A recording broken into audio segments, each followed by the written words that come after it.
Hey friends, so good to see you. This class is Mundane Majors, where we look at the Major Arcana cards in Tarot and figure out what their mundane messages and what day-to-day information they can give us in a reading.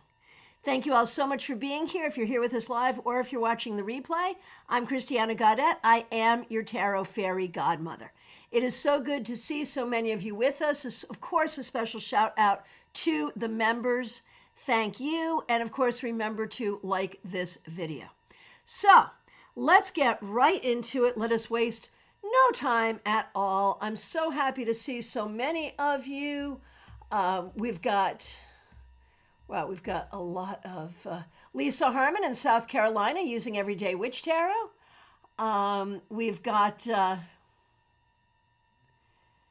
We got Christina in Westchester, Pennsylvania using Light Seers. We've got Audrey in Delray Beach using RWS.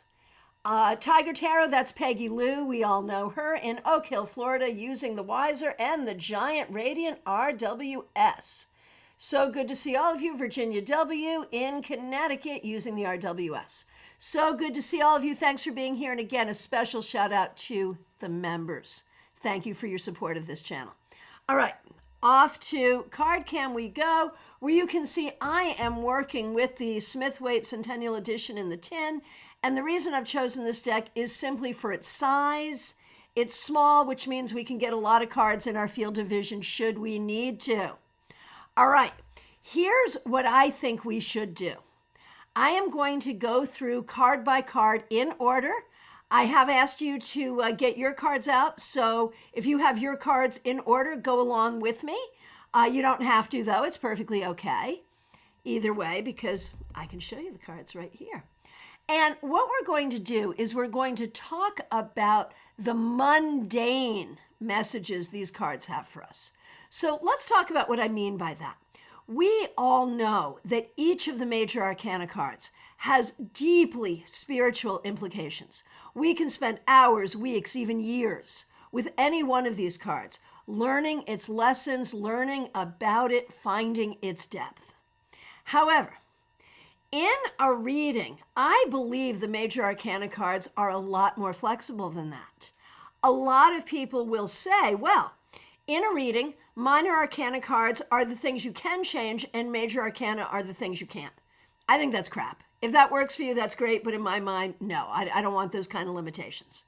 Some people will say that Minor Arcana cards talk about day-to-day things and Major Arcana cards talk about big things.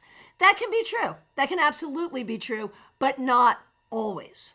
Now, when Major Arcana cards come up in a spread, if you have the time and the inclination, and if it intuitively feels right for you, I think it is always a good idea to think about the spiritual lessons or the spiritual aspect of the card.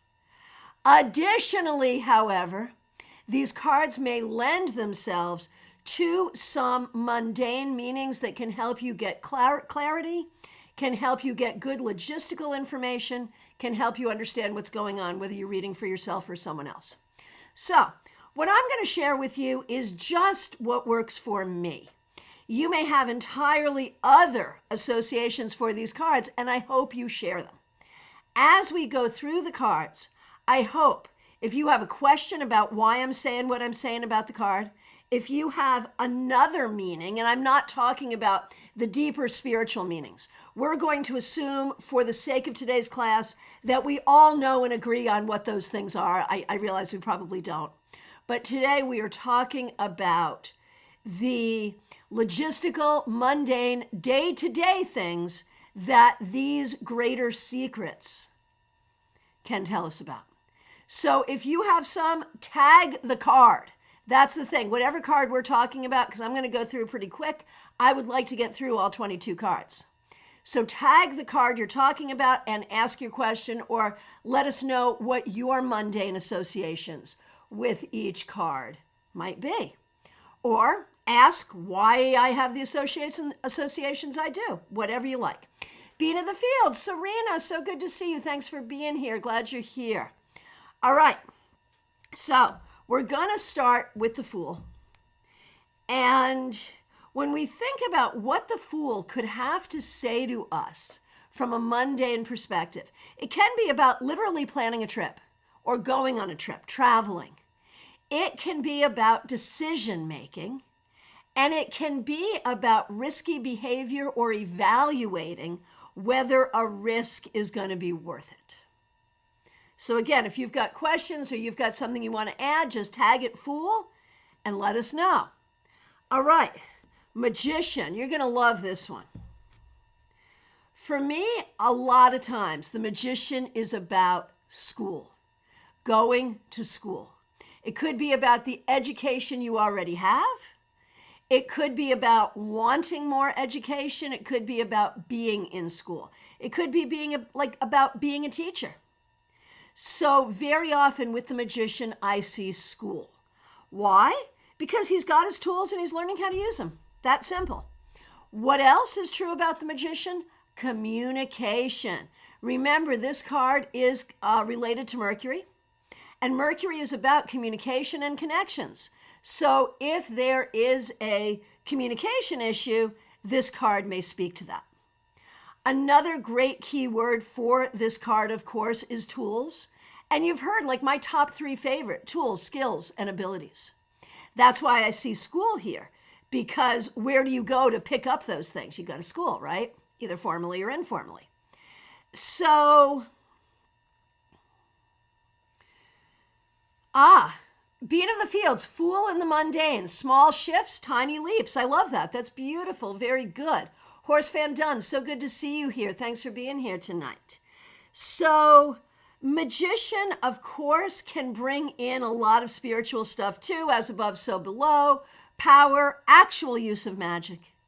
But on a mundane level, very often school, communication, use of tools, building of skills.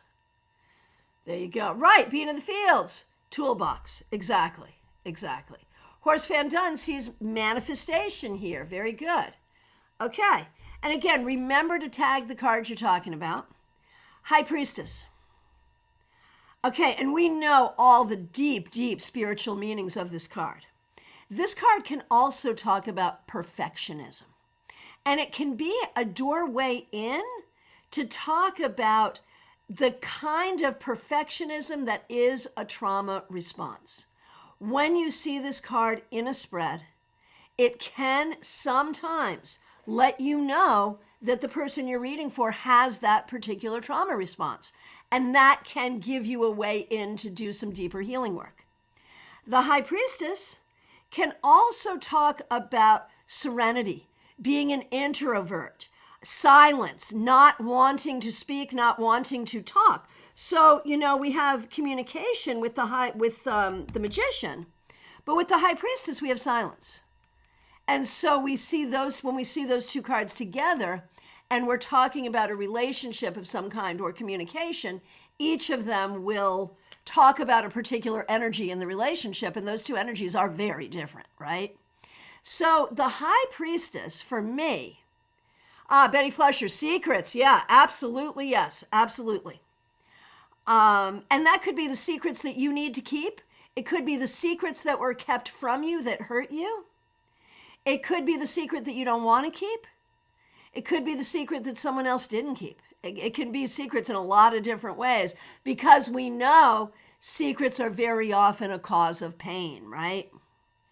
So something else for the High Priestess is in a love relation, in a love reading, in a love position, if I am reading for someone who loves women, a cishet man or a lesbian or bisexual woman, this card could talk about finding the perfect woman, the perfect woman to be in a relationship with. And it's really sweet if this card is coming up to describe the woman that someone is already with. That's a really good sign, man. We're treated with respect, there's love, and this person really believes they're with the perfect person for them. So that's a beautiful thing. However, if it comes up for a single person and they're wondering why they're still single, it could be because they're looking for a perfect woman, not a human woman. So another thing with this card, when it comes up reversed, disrespect of women, misogyny. I am very, very careful when I see this card reversed, especially when we're talking about relationships and specifically relationships with men. Cheating can be the High Priestess reversed as well. Obviously, don't accuse someone unless you're pretty sure, but that's a thing that can show up here. What else? The High Priestess, in a woman's reading, the High Priestess can very often talk about their career as being a nurse or a hairdresser. Which is which? Hard to know. Is this a nurse or a hairdresser? Look at the other cards, talk to the person, see what you think. But very often when this comes up in a woman's reading, she is either a nurse or a hairdresser. Why, you may ask? Well, this is a feminine card. It is one of the two most feminine cards in the deck. And those are traditionally jobs that are associated with women, even though there are plenty of male nurses and hairdressers.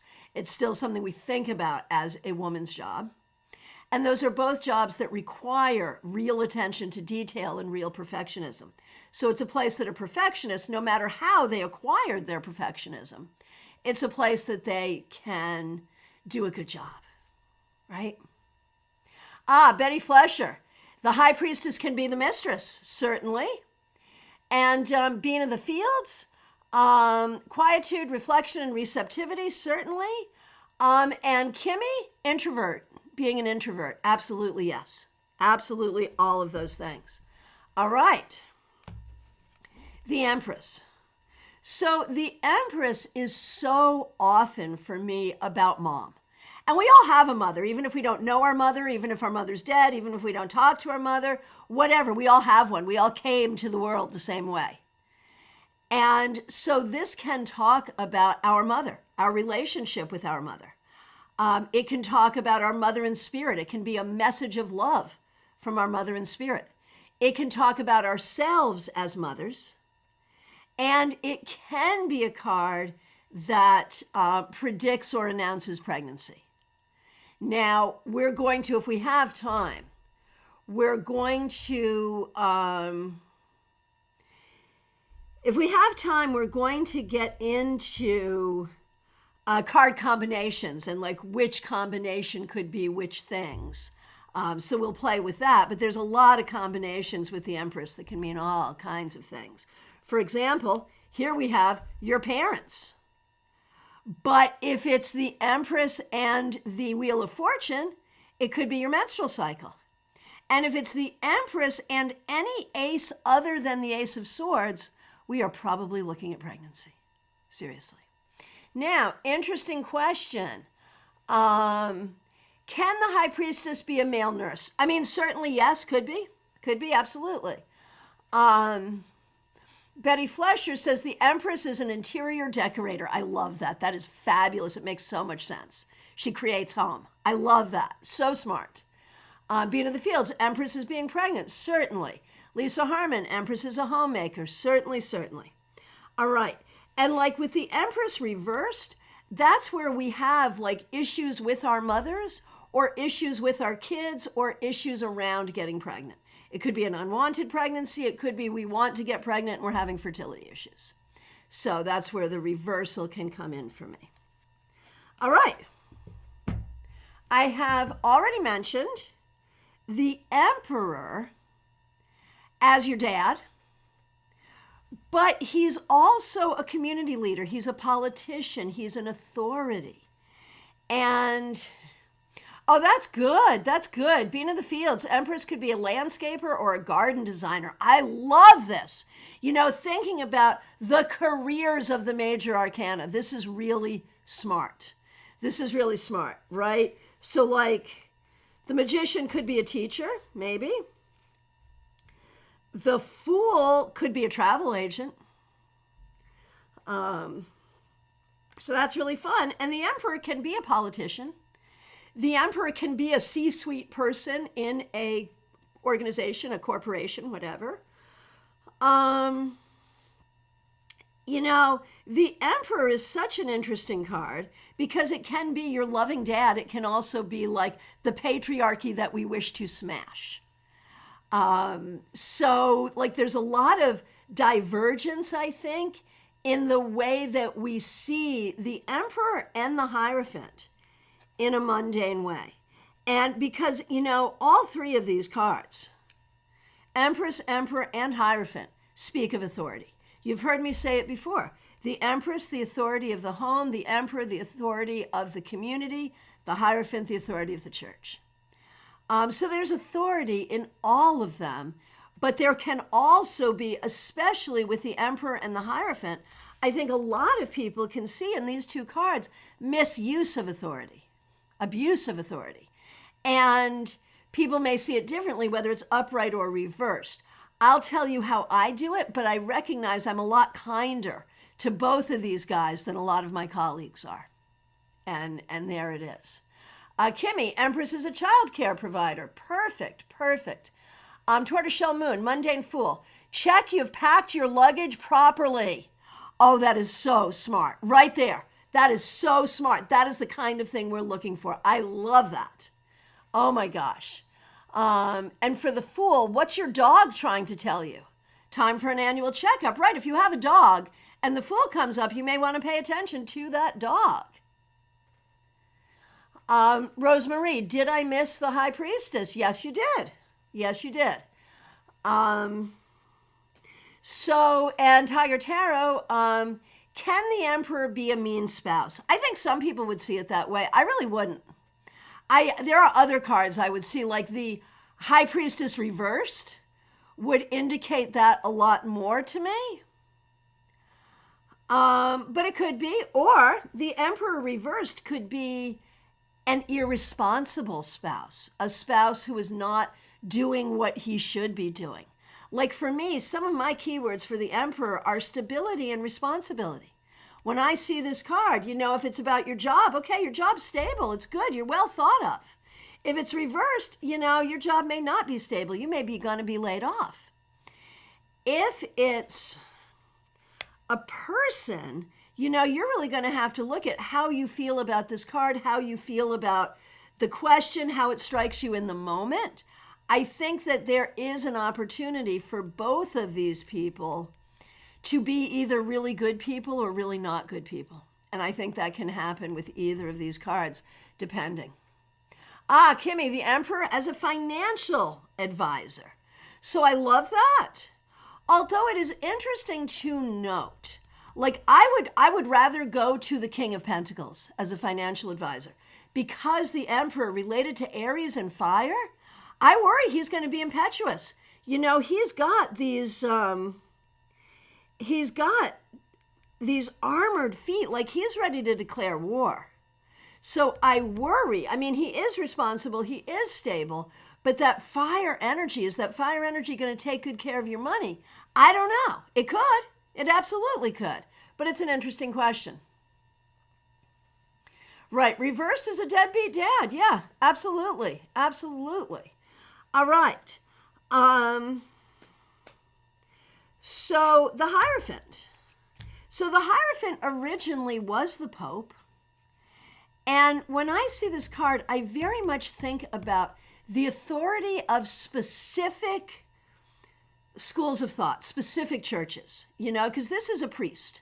And okay, right away, this can be a card that predicts marriage, because who do you go see to get married? You go see the priest. And marriage is a tradition, it's a spiritual tradition, and this is a card of spiritual tradition. So the Hierophant can literally be church or a pastor. It can literally be those things, but it can also be a doctor.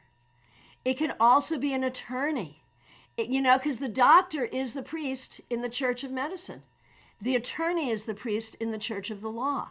So very often for me, this card will say, you should do what the authority tells you to do. You should seek out the proper authority and do what the authority tells you.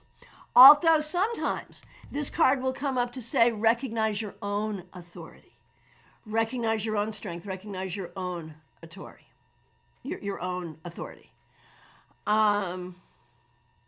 And being in the fields, Hierophant, study and sacred calling. And speaking of study, when it comes to education, I will see the Magician as your bachelor's degree, the Hierophant as your master's degree. Very often, the Hierophant will come up for people who are going to pursue a master's degree, have a master's degree, are in the middle of pursuing their master's degree. Absolutely, yes. Christina, a counselor or a guru. Dogma. Lisa says dogma. Absolutely. And it can also be a know-it-all. You know, the Hierophant can be a person being a know-it-all. You know, someone who is bossy, someone who is officious, someone who is very dogmatic. This can be a card that talks about religious abuse from any religion. It doesn't have to be Catholicism or Christianity. It could be any religion. So, you know, it's an interesting thing because this card could say, go to church. It could also say, leave the church because you're being abused there. So this is where the context of the other cards are really going to matter and the context of the question. Is the PhD the Hermit? Yes, it is, Trey. You've been paying attention. Yes, it is. So let me tell you a story about the Hierophant. Some of you have heard this story, but I think most of you have not. It's a fun story. This goes back years. A woman comes to me. She is in a small spiritual group led by a guru kind of a guy, and she has become romantically involved with him, the leader. And she can't tell if he's being a narcissistic asshole or if he's being a great spiritual leader, but she has her questions. Now, the deck I was working with was World Spirit Tarot, in which the Hierophant is an Incan priest. And it just happened that that was what this group was practicing. They were doing sort of, you know, South and Central American practices. And so that part was just a fun, interesting thing. But we could not figure out, I didn't tell you the part about the Hierophant coming up. So we're asking the question, is this guy a great leader, a great lover, a person you should listen to and dedicate yourself to? Or is this guy basically a narcissistic asshole? That was the question. And this is the card that she pulled.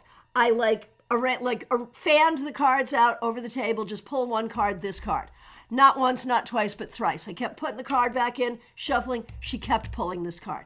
So finally I said, okay, this card could mean either one of those things. It could mean that he is a trusted spiritual leader. It could also mean he's a narcissistic asshole who's taking advantage of his position. So then I said to her, I want you to look at the card and tell me what you see. What does the card make you see? What does the card make you feel? And she said, I see an asshole when I look at this card. So she had her answer. But, you know, that really talks about the dichotomy within this card and how careful, of course, we have to be with spiritual leaders. Trey, spiritual guru and narcissist seem to go hand in hand these days. Quite often, yes. Oh, Rosemarie, thank you. Thank you. Yes. This ring was a Valentine's Day gift from IT John years ago. Oh my gosh, going back so many years, like 20 years ago. But I do love it. Thank you. All right. So, the Lovers. So you all know probably what I'm going to say about the Lovers, right? And the Lovers is one of those cards that we can be really mundane about, thinking about dating and relationships. But I do not see this as a card that necessarily predicts good things in a relationship. It might or it mightn't. Either way. What I do see this as very clearly, a card of making choices.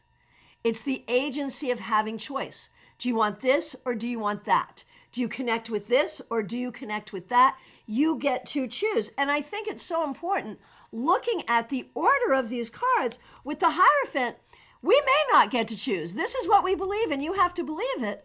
With the Lovers, it's like, yeah, no, I can do this or I don't have to do this. I get to choose. And so the Lovers is a card that I really think about when it comes to decisions. And Being in the Field says, lovers, what works for me? Yeah, exactly, exactly. Betty Flesher, lovers, going to the nude beach. Very good. I'll see you there. Fabulous. Lisa Harmon sees infatuation with the lovers, certainly.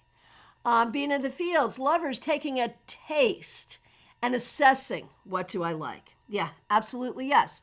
But this is, archetypally, this is the card of the syzygy, the divine couple, which is so interesting because when we think of divine couples in history, in fiction, in mythology, very often they are ill-fated. So there's that. Oh, interesting. Trey, the lover's temptation. Oh, and I love this too. Tortoiseshell Moon Kathy. Hierophant often talks about traditions and institutions. Yes, for sure. A mundane meaning might be about family traditions for the holidays. Do you want to make grandma's stuffing for Thanksgiving or try something new? That's brilliant. Absolutely brilliant. And the arguments that could ensue if people do not agree. So yeah, very good. That's brilliant. All right. And Christina, for the lovers, sees duality and making contact with the true source of love. Trey says the snake on the tree gets overlooked. Yeah, for sure. All right. Chariot. So, this is one of the cards that for me really speaks about how tarot grows with us. Because, as an American living in the U.S., culturally, the automobile is super important. Having an automobile, not having an automobile, having an automobile that you can afford, having one you can't afford, having one break down when you need it to get to work. The automobile is our freedom. It's our financial success, our ability to create financial success, and a sign that we have it. The automobile is so much. And so, yeah, Trey says it. Chariot is cars. And the Chariot reversed, car problems. So often. And, maybe in other countries where cars are not that important, it wouldn't talk that way. But here in the U.S., where cars have become very important. Now, when divinatory tarot was first happening, we didn't have cars. But we do now, and here we are. Now, Christina, Chariot, you're in control of your destiny. Yeah, absolutely. What you're in control of, what you're not in control of. And there is this thing about opposites pulling together in unison and how we make that happen in order to move forward. So there's a little trick here. And it's interesting to note when we talk about this trick that the Chariot is the final card in the first septenary, the first group of numbered cards of 7, the first group of 7 numbered cards. Temperance is the end of the second septenary. The World is the end of the third. I would argue that when we see the Chariot sort of doing this opposites in union pulling forward, that's very similar to the alchemy of temperance, which leads us to the completion of the world. So we see a special relationship between these 3 cards that I think is very interesting. Lisa Harmon, Chariot, self-control and or self-discipline. Yes. Kanshin, I'm going to take public transportation. Well, yeah, this could be absolutely that. Forward motion, yes, absolutely. Walking our path, yes, absolutely. Betty, Chariot and 3 of Cups, don't drink and drive, absolutely yes. Chariot and Justice, don't speed. Chariot, Devil and Justice, if you drink and drive or do drugs and drive, you are going to get seriously popped. Oh my gosh, yes. All of that, absolutely. And the thing is, if you are a full service tarot reader, you're going to do a lot of those kinds of readings. That's what people want to know. What's going on with my court case? What am I going to do to right this wrong? How am I going to fix this? These are the things that will come up in the cards for sure. All right. Strength. So one of my favorite One of my favorite things with strength is I sometimes see it as the card of the animal lover. If there is a new animal coming into your life, if you have an animal that you really love, if you've lost an animal recently, this card may come up to talk about it. Strength for me, and y'all have heard me say this constantly, for me personally, strength is the don't be a bitch card. That there are things that are frustrating, but you're really going to have to keep that under control. And so when we talk about control, these two cards that are next to each other are both about control in a certain ways, and it's all self-control. Like, this is actually really interesting, because if we think about it, the Hierophant and the Emperor could potentially be about others controlling us, sometimes, not always. And then we have the choices that we make, and then we have these two cards that can talk about how we need to be in control of our own lives. So that's really interesting. Being in the field, strength, be peaceful, adopt an animal, very good. Christina, mastering raw emotion, taming your wild side. Betty, a veterinarian. Trey, animals, yeah, absolutely, absolutely. Okay, so Hermit, loneliness, patience, significant higher education. Again, we've talked about like PhD or doctorate, right?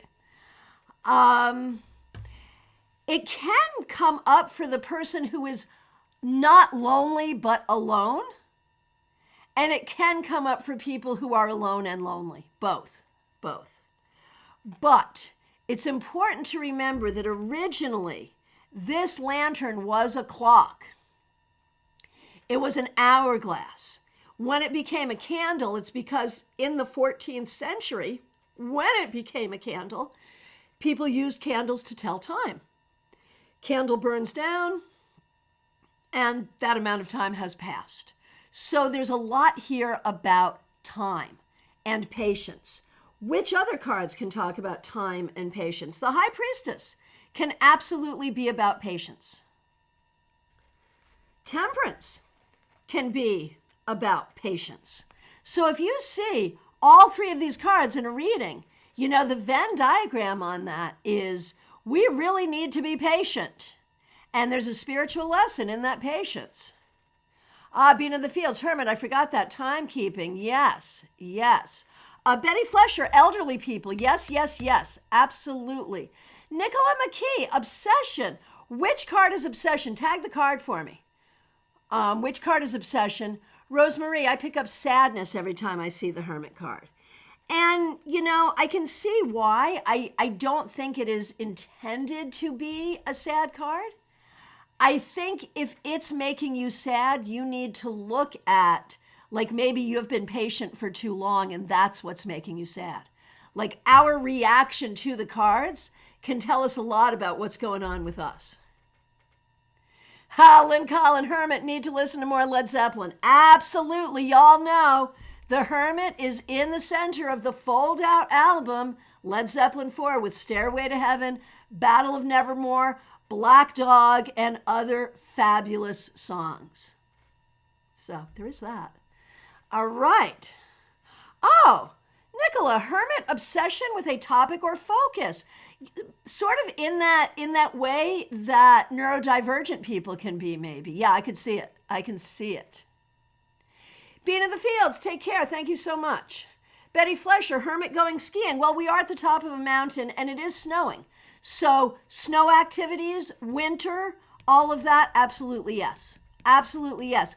The weather in the cards can be significant to the reading. That is absolutely true.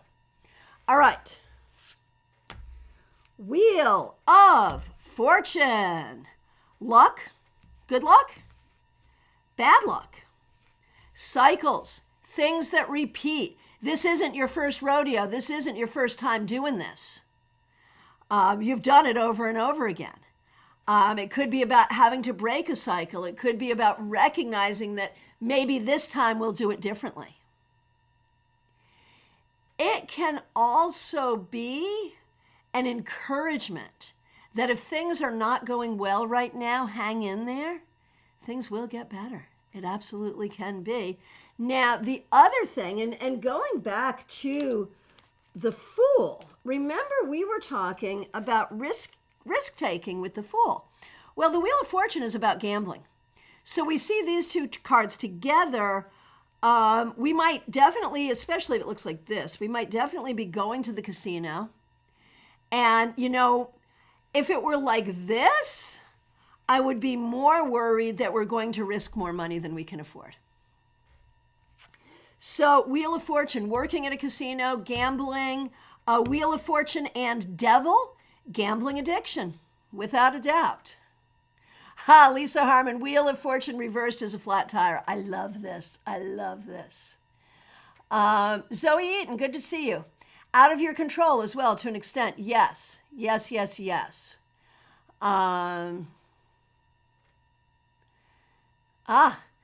Trey, about the Wheel of Fortune, says karma. Regarding temperance, Tortoiseshell Moon says go easy on the wine. Certainly. Certainly. Okay. Nicola, Wheel of Fortune, seasons, directions, change of seasons, change of direction. Absolutely, yes, all of the above. All right. Question. How are the Wheel of Fortune and the world different? It is so interesting. Thank you for asking that question. This is a question that gets asked a lot. People conflate these two cards often, and I'm not really sure why. I think because they start with W and they're both round. But that's the only reason I can really see it, because, I think there's karma in both of these cards. And one thing that we see is these characters are in both cards. These are the 4 evangelists. They're also the 4 fixed signs of the zodiac and the 4 elements.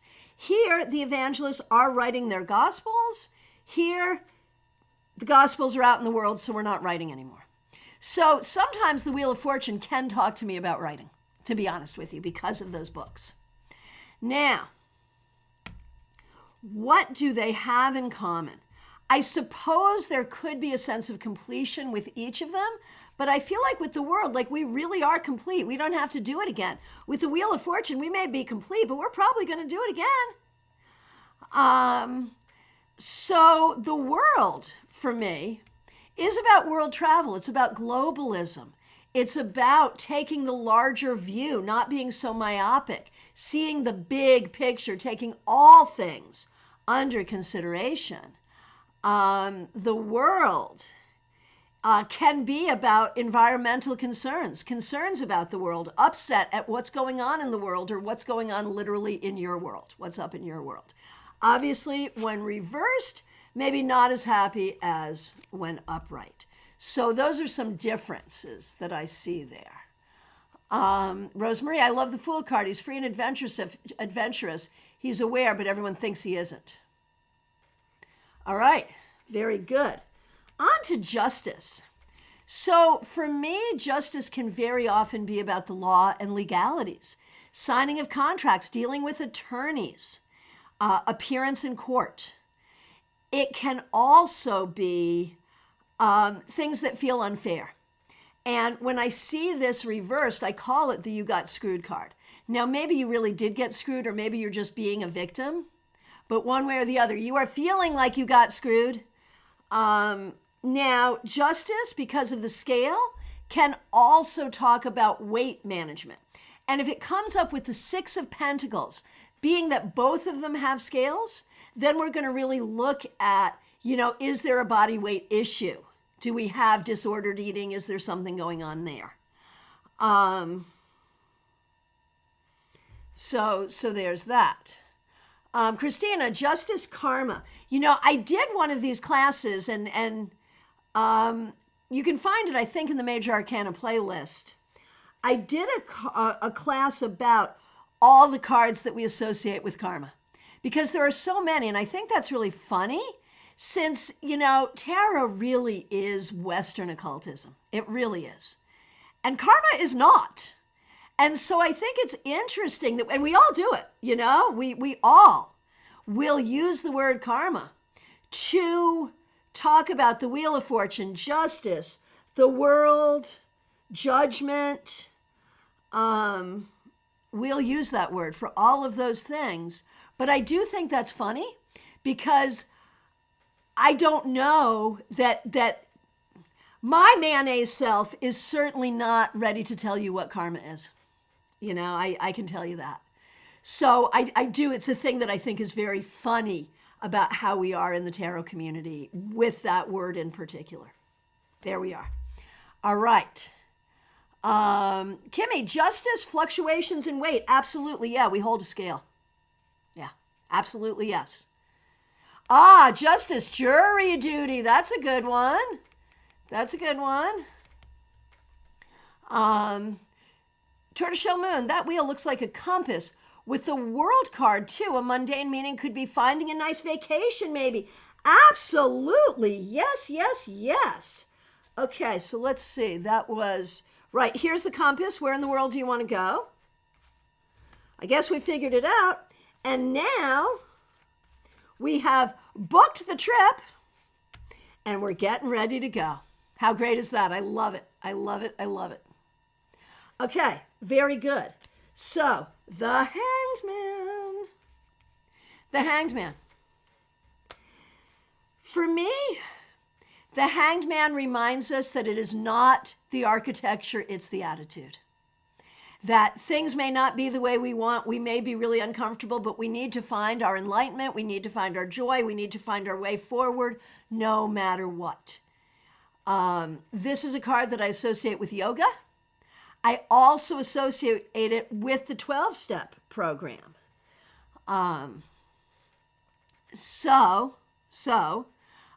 This can come up in those contexts.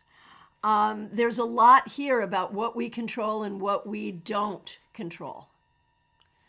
Okay, Trey Cameron, Hangman Yoga, got that from you. Rosemarie, I think you've just sort of given the white American concept of karma. I think that's what you did. And that's part of it, but from what I understand, that's not all of it at all. At all. And I think because American culture tends to be very tit for tat, like we really like payback. We like to see people get what they deserve. And so I think we've taken this really deep concept of karma and turned it into something so small compared to what it really is. Lisa Harmon. Hanged Man, attitude is everything. Kimmy, off to StarCon in that read. Absolutely yes. Absolutely yes. All right. And when the Hanged Man is reversed, I see it as a sign to take control. You must now spring into action and take control. Whether you feel ready or not, it's time. You must. And then Death. So Death is such an interesting card because we all learn that death does not predict a physical death. And honestly, there are cards that are much more sinister. There are cards I would much prefer not to see if I'm looking at someone's longevity. For me, death is very often like changing your job, retiring, having a baby, getting married, changing where you live. It's a transformation, certainly, but rarely is it a physical death. Other people may have a different experience with this card. And when it's reversed, I see it as like being static, being stubborn, being stuck. Trey, death, relationship evolving into a new level. Pregnancy. Christina, death and rebirth and ending. Certainly, certainly. Tiger Tara, Hanged Man, look for a different perspective. I love that. Love that. Kimmy says the same thing. Hanged Man, different perspective. Yeah, that is one of my favorites. I absolutely love that. Love it. Dina, good to see you. The Fortune's Wheelhouse ladies talked about drowning with the Hanged Man. I could see how that could be because it's a water card and the Hanged Man is hanging over water, although we can't see it in this particular illustration. It is a water card. It makes sense. And you picked it as a card of the day Matthew Perry died. Makes sense. Beth, good to see you. Death to me is transformation or shedding of your old skin or self. So then, that being the case, when we're talking about mundane meanings, could death be going to get your hair done, like really getting a transformational haircut? When you talk about shedding skin, could it be going and getting exfoliated? I would say it could be. Tortoiseshell Moon, mundane death, time to clean the house. Oh, interesting. Kimmy's divination station, death is a message from an ancestor. Interesting. But what's the message? Or do you have to pull more cards then to get the message? Does the death card say, there's a message here, pull cards and receive it? Is that what you do with that? I want to know. Kanshin, why is the death card linked to a white horse? Looks like he's moving somewhere. The sense is that, he's traveling over the whole world, and he is confronting everyone. Here's the bishop pleading for his life, but death's going to run over him too. No one can escape. So the other thing with death is death is about the things that are common to all of us. And if you think about it, like I heard this yesterday and I thought it was kind of smart. Death is the one experience we will all have. The one thing that we have in common is that we will all experience death. So, there's an interesting thing there. You would pull more messages. I love that, Kimmy. That's a great idea. That's really smart. Trey Cameron, maybe I'm dumb, but I'm having a hard time coming up with mundane interpretations. That's not dumb. That's just, you were taught that the major arcana, these are spiritual messages, and we need to look at them from a spiritual perspective, which we do, but not exclusively. So even if this just gets you thinking, it may happen over time for you. Not to worry. All right. So back to temperance. Temperance can be a chef. Temperance can be a bartender. Temperance is another card of time. It speaks of time. Temperance also speaks of creation. And to be honest with you, temperance is my most positive card for a relationship. Never will I say to someone, oh yes, this relationship will last forever. Never will I say that to anyone, no matter how good it looks. But temperance, I think, is a really good sign of a couple that is committed together that have learned how to work with each other. So that's something that I see here. Temperance for me is also about finding mental health. So if you've struggled with depression, anxiety, any of that, temperance can really be about coming into balance there. Christina, occupation for temperance, pharmacist, nurse, doctor, absolutely. Trey, temperance, art, things coming together perfectly to create something beautiful, absolutely. Oh, Lisa, death, and behold a pale horse, and on the pale horse was death. It's biblical, you're right. You're right.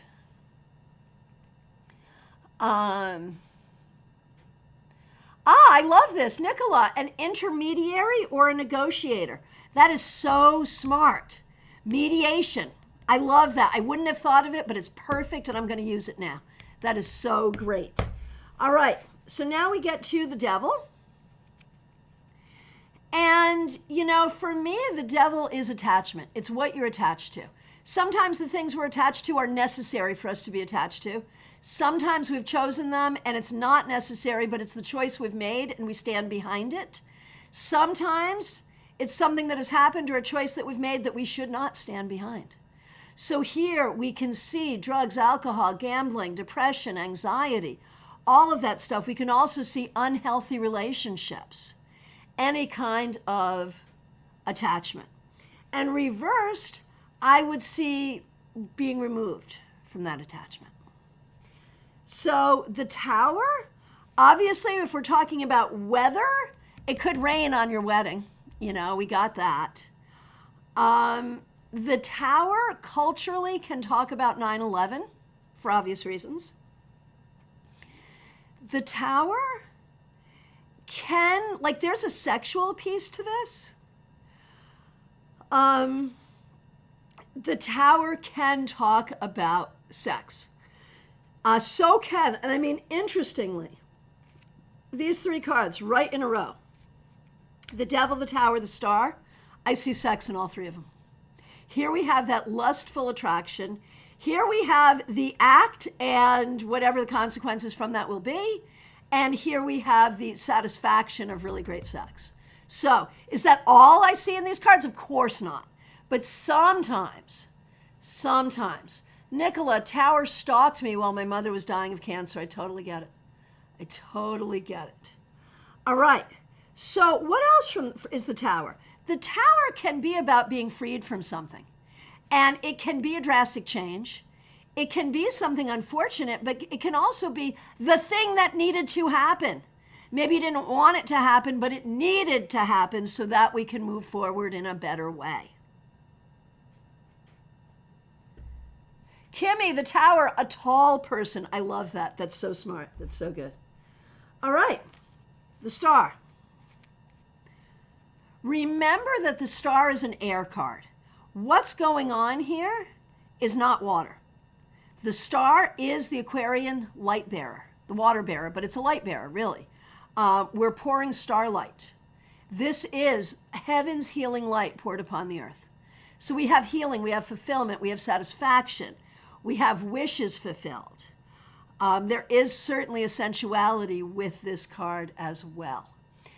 Beth, Tower can be a shakeup. Absolutely, yes, for sure. And maybe a good shakeup. I mean, it's not necessarily bad, although we tend to often think about it that way. All right. So, after the Star, we have the Moon. So, with the Moon, things can be hidden. Things are not as they appear. What you think you see, what you think you know, may not be the truth. This can also be things that happen at night. This can be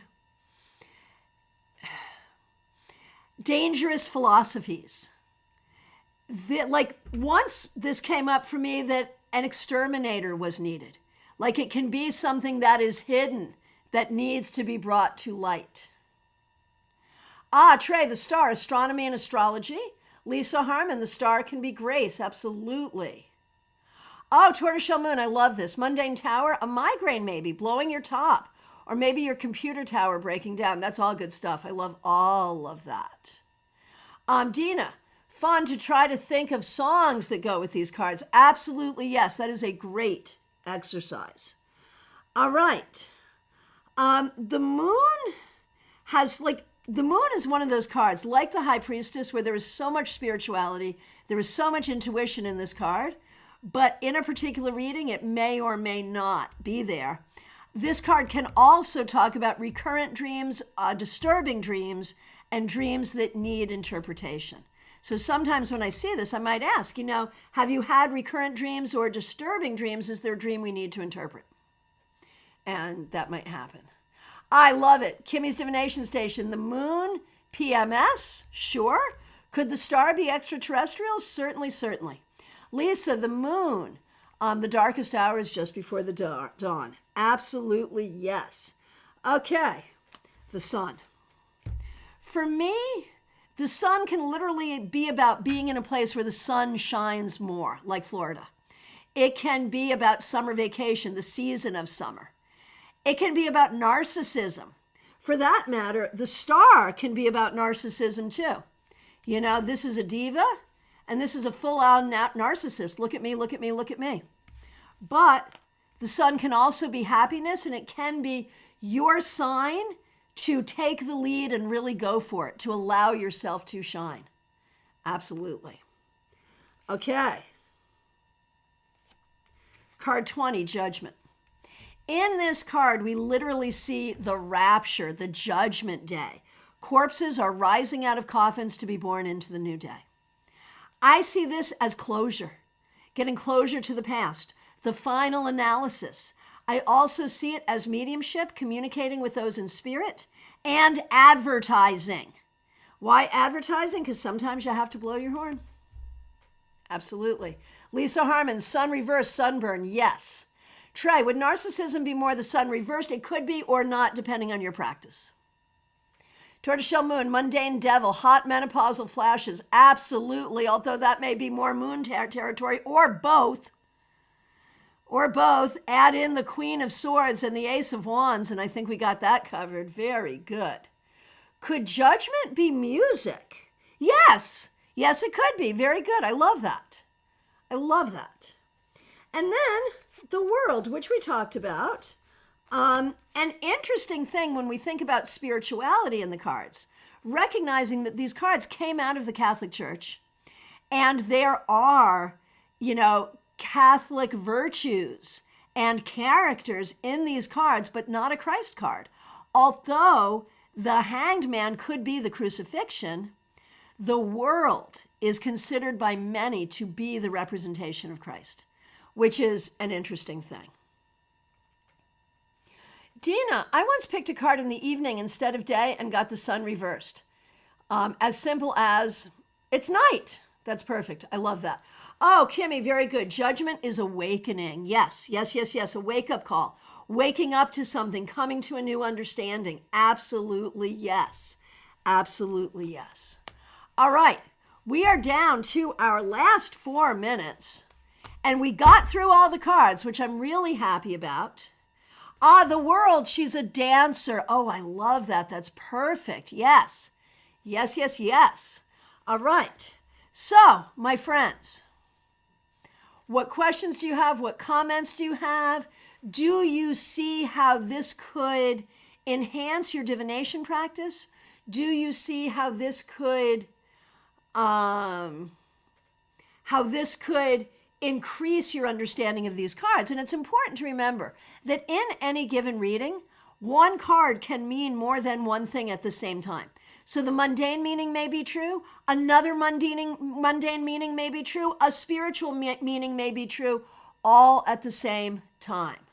Oh, I love that. Kimmy, the world is a globe, so it's a classroom. Tortoiseshell Moon, judgment, don't forget to set your alarm. That is so smart. So freaking smart. And these are the things, if you're a professional reader, these are the things that your client will thank you for. Seriously. I cannot tell you the number of times people will reach back out and thank me for the very direct, logistical, mundane messages that they received in their reading because it kept them from oversleeping on an important day, for example. All right. Oh, Betty, thank you. This was just a great class, eye-opening. So the important thing, I am only an expert in the fact that I've been doing this a long time, and I'm willing to get here and share what works for me. What works for you is just as important as what works for me. If any of these things make sense for you and you want to use them, by all means do. If they don't, that's perfectly okay too. But if you can think about what mundane meanings of these cards can be.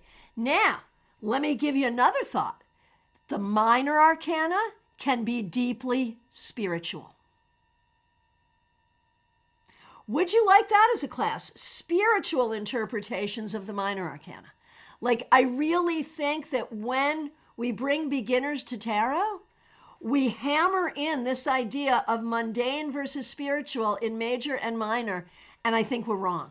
I really do. I don't think that we need to do it that way so tightly, because it's all mundane and it's all spiritual. My friends, I want to thank you so much for being here. I really appreciate you. We have a members-only class Sunday, storytelling and shenanigans. We're going to have some fun. 5 p.m. Sunday, the link is already up. Please do join us. I'll be back tomorrow, maybe a little bit later than noon, just a little bit, for your Friday weekly wrap-up. Yes to spiritual meanings in the minor arcana. Great.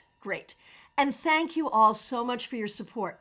Thanks to the members. Thanks to everyone who's here. Please do like this video. And if you're here for the first time, please do subscribe and hit that bell. Thank you so much. Lisa Harmon, thank you for being a member, and thank you so much for the super sticker. Really, really appreciate that. Thank you so much. Nicola, love discussing and discovering new interpretations. Absolutely, yes. And we're getting a lot of votes for the minor arcana class, so we'll do that maybe in December. And love your background. Looks like orbs. So fun. My friends, thank you so much. I'll look forward to seeing you soon. Take really